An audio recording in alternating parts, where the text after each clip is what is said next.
What's good, everybody? Welcome to another episode of Community Voices. I'm your host, Devin. Today, we are joined by somebody who has been killing it. I mean, he's 2 years in and he's been proving that he's a force to be reckoned with, and he's a true hooper and holds his place on the court in the NBA. Golden State Warrior, Moses Moody. How you doing, bro? How you doing? I'm doing good. Playoffs better get going. So glad to be here chopping it up with you. Appreciate your time, man. I know playoffs keeps you busy with practice and everything going on, so I want to make sure I respect your time, but definitely want to get to it. So, one thing that me and you both have in common is we have some Southern roots. I'm originally from Corpus Christi, Texas, which is like way down south.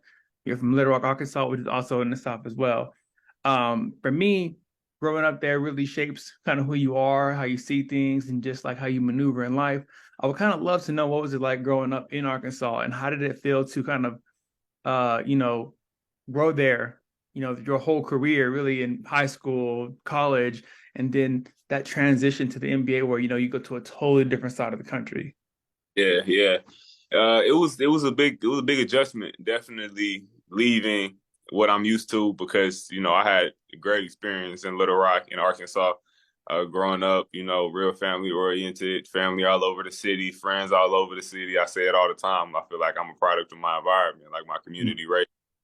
Um, so many people giving rides here and there, working out, and it was really just that movie storyline type of type of childhood to where everybody looking out for everybody and just a really good environment. So I always appreciated that. But I actually did leave early and went to Florida in high school. So Mm. I went to the other side of the country. I mean, it was still, I guess, considered the South, but I went experienced that, and that was probably the biggest culture shock being so young. I was 15, 16 years old, leaving high school, all my friends. So when I did it the second time and went to the NBA, it wasn't as hard as it would have been if I had never done it before. Totally feel that, yeah. 'Cause it's still the South, but then also that area of the South is its own thing. It's like, you know what I'm saying? So it's totally different. So I totally get that. And also, it kind of shows the importance of traveling somewhat when you're younger, too, just opening up that perspective and just seeing the world. Yeah, I yeah. love that. We talked about college, and you played for the Arkansas Razorbacks, and you played there for 1 year, and you went straight to the NBA. I'm talking first round, 14th pick. I think a lot of people knew what time it was. What was it like leaving home and like making that adjustment too? I know we talked about you had went to Florida before, but what was that? Because that's a really big difference. Like West Coast lifestyle and the Southern lifestyle in general is really different. What was it like making that adjustment? You know, as an adult, as a professional, to this point in your career? Yeah, it was a big adjustment. And just like the just like the adjustments that you point out, but also leaving college is a big adjustment in itself. Like you're getting your first job is a big adjustment. So it was just so many different aspects that I had to adjust and get used to. Moving to California wasn't even at the top of the list when it comes to the I mean tax bracket. You getting Right. paid now, NBA player and all of that. You famous, all that type of stuff was stuff that I had to adjust and deal with, and I'm still adjusting to. Yeah, yeah, it has to be an adjustment because I mean, you only get bigger. I mean, even no matter if it's how good y'all play, the championships y'all get, you only get bigger. Your faces, you know what I mean? So that has to be a crazy adjustment, especially when it feels like everybody's already famous in California already, but it's like you actually out there doing things on the NBA on the platform. So I can totally get that adjustment. And it's like it's your second year. So I can imagine the still adjusting of it all, you know? Yeah. So, I just said it too, this is your second year. And like I said, you've been having an impact. I was saying that at the beginning of the episode, but I would love to kind of know from a mentality standpoint, what is it like going into these games and playing for the Warriors? Like you're playing for a team that's been dominating the league probably the past 5 to 10 years. What is that like coming 1 year out of college, knowing what you're capable of, knowing how you're going to improve and get better and how you want to improve your game, but also understanding this is a team that I'm playing for. This is what we're working for. This is what we're improving every night. This is what I'm working around. Like, what is that mentality like going into these games? Yeah, I mean, you obviously got to know that, what the situation is, and you got to know like the team that you own and what the expectation is, which is winning. All the other stuff, what you should do, what you shouldn't do, that's all to the side when it comes to like this is about winning. And the biggest thing is being able to see that firsthand, what it takes to win, what winning looks like, what a winning environment looks like, and just finding my role, finding how I can contribute to that. And that's been the journey. That's been what I've been trying to do to this point. Did you ever feel any stress around it? Like, did you ever kind of put any kind of weight on yourself, or it was one of those things where you just, you thrive under that pressure in a way? Yeah, yeah. I don't want to make it seem like I'm just got the ultimate poise and I'm not never shook about nothing, but it kind of gets to the point to where when you're in so many high pressure scenarios or situations, it don't really hit the same like it used to. It's not as crazy because I being in the playoffs and everything last year, playing minutes and being on the floor, being in the NBA, every night in front of so many people, being on TV, like it's always being evaluated. You always in a high pressure situation. So it's hard to really deviate which ones are more high pressure than the others because it's all you just out there trying to perform and I feel like the biggest way I've been able to combat that is just trusting the process, trusting the work that I put in, work hard enough when the camera's not on, so it look easy when they are. I love it. I not only love the trust in the process piece, but like working harder when the cameras aren't on. I think that's like a big thing that, we always are ready for that moment, but it's like the work that we do before the moment, that's what makes all the difference. So I love that you put that gem out there. Now, Yeah, I talked about Little Rock and in Arkansas, and one thing about the South is that the weather gets really crazy out there sometimes. And I know for me growing up, it was a lot of like hurricanes, a lot of water things, floods. But in Arkansas, I know if I believe correctly, it's kind of near. I think that is Tornado Alley or part of Tornado Alley, but can't quite remember. But I know that recently, there was a tornado there, like I think maybe last month, that did a lot of damage, unfortunately, to the community. And it's just like, people are still recovering and still coming back from those kind of things. Some people lost everything. And, it's our mission to continue to uplift the community and to help rebuild, to help give back in ways that we can impact the community. We're going to be donating $10K to the Little Rock Cares Emergency Relief Fund, just, to give back and do something, do our part to help, get people back on the ground and partnering with you to do so. Can you kind of speak to the charity, of course, and then kind of, aside from just like the unfortunate events, is how that hits close to home for people seeing on the news? It's just heartbreaking. It's sad, but you are somebody who's from there. That's your home. You grew up there. You know these places. You know these people. What is it like, kind of seeing that, and then like kind of having that responsibility for yourself to be like, I got to do something. I got to give back. I got to help rebuild. What is that like? Um, First off, I mean it's a blessing to be in a position to where I can, help and give back when it is a time of need, when it's a situation like that.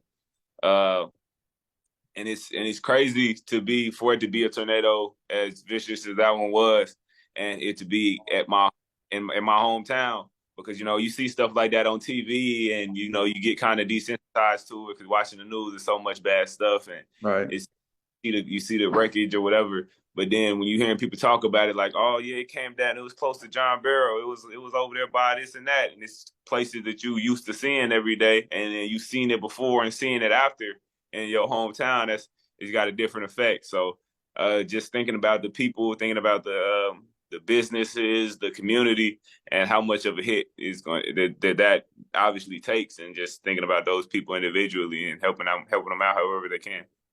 I love that. And like I said, 'cause it's always one of those things, even like you're 2 years removed really from being there, but it's just like always remembering where you came from, always giving back. And I think for me, like I said, I know I keep mentioning Little Rock, but like I literally like know two people from there, and just to be talking to you and knowing the impact that you have there is like really exciting to me. 'Cause I think the only two people I really know from there is this one artist named Curry Foe, who like I enjoy her music quite enough from there. And then of course the legend ISO Joe Johnson is from there too. Like, and he's always working, even now when he's not even in the league, he's always working, having community events, doing things for the community. And I see that same impact in you, making sure that he kind of opened that door. Now you're continuing to open that door and open more doors for the city and give back. I mean, you recently have your own day I believe it's July 23rd. It's around my birthday, so I know it's like right there. So July 23rd, correct? Second, yeah. Yeah, okay, 22nd, yes. And you get the key to the city as well. I mean, these are big things. Like I'm mentioning it with a smile on my face because I can only imagine, the impact that you're having on your city for them to acknowledge you in that way, not just from the NBA perspective, but like the community aspect, which is even more important, which is just as important, arguably more important too. Can you kind of explain to me, where that passion and purpose comes from for you and kind of always matching that level of like, I want to go out here perform, but at the same time, like I got to take care of my city. I got to hold down for my city. I got to manage and do both things. The impact has to be, strong on both sides. Yeah, like I said before, I feel like I'm a product of my environment. So looking up to somebody like Joe Johnson, I feel like he had a blueprint as a kid. I had somebody to look up to and see the way he did it. Like you just said, he opened up so many doors. I'm one of the kids that walked through those doors. Mm. So he was able to do it the way he did, and the effect that he had on me personally, I would love to affect the next generation or somebody in the next generation. So when they get an opportunity to get in a position that they can help others, then we can just keep the cycle going. I love that's an important cycle. New cycles of progressiveness and positivity are so important. So I love that you're doing that. I wish I had more time. Like I said, I know you're busy. I wish I had more time because you have so many interesting stories about you.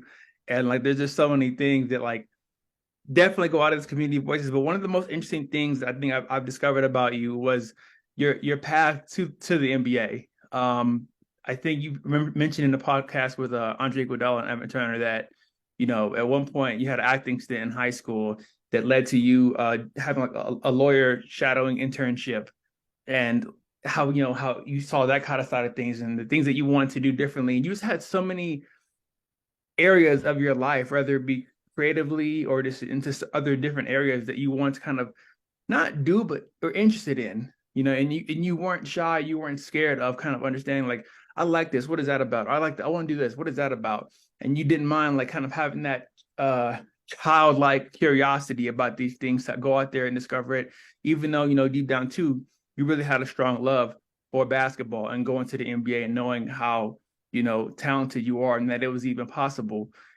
I would love for you to kind of speak to, in hindsight, how that works to your advantage. Some people stick to one thing, they go hard, they drive there, and they just go for it with the blinders on. But to me, I thought there is an advantage of, like allowing yourself the space and the grace to go into to do other things and look into other things and get that knowledge.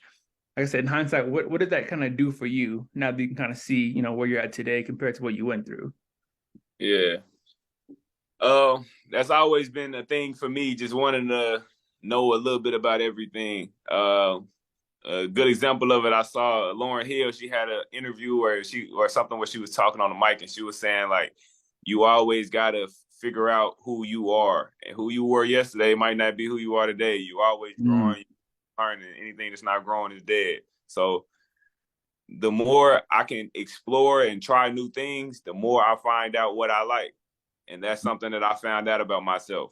So just opening up different avenues, you never know what door opportunity is behind, but you'll never know if you don't open that door. So, just going into it, I might figure out that I like something random like I don't, but like something random like cooking or something like that.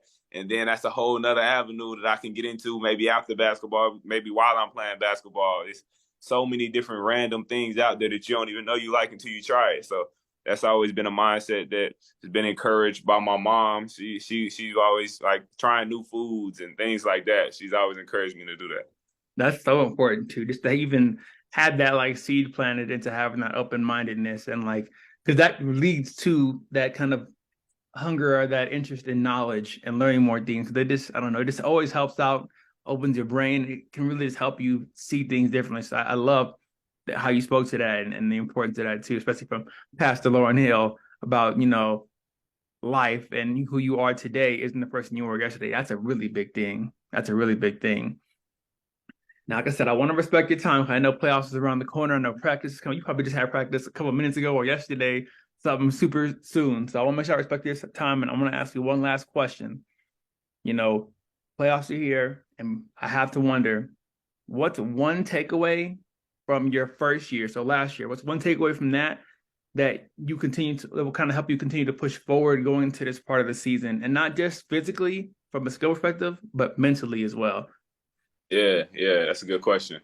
I would say it's not gonna be the way that you imagined it or the way that you dreamt of it being. You know, everybody kind of has this straight path that they think everything's gonna go, but like coming of age and getting older is realizing, like, you know, nobody has the easy way. Nobody gets to take the easy way. And if you do get to take the easy way, then that's a disadvantage when you come across somebody that didn't. It's taking every experience, learning from it, and keeping it pushing. Always having that mindset. You know, you control your own happiness. It's a decision you can make every day. So these are all just random, different, small little lessons that I picked up on to this point. And you know, that's what life is. Just a combination of different experiences that you got to learn from that it's gonna propel you forward. And like that too, you know, making relationships, meeting people along the way that's on the same journey as you are, same people that's on a different journey. Even getting connected with YK Water, who sent like 1,700 cases to or bottles of water to Little Rock to help out for this same thing. You know, just things like that, showing appreciation and meet new people, meet new people that can help in different ways. I love that. Like I said, sometimes the journey is actually more impactful, more important than the actual like end goal of it all, because that's the thing that really like implements the work, gets things going, helps bring growth and a lot of change. So I love how you spoke to that. So I love that. And you know, like I said, I would love to have more time, but I got to get ready to let you go so you can get ready for everything. I 100% appreciate your time, man. Of course, best of luck in the playoffs. You know what I'm saying? You're not new to this, you're true to this. So I know you're going to show up and show out. Yeah, for sure. Appreciate that. That's the plan. Of course. Well, appreciate everybody for tuning in. And until next time, thank y'all for tuning in for another episode of Community Voices. Peace. Peace.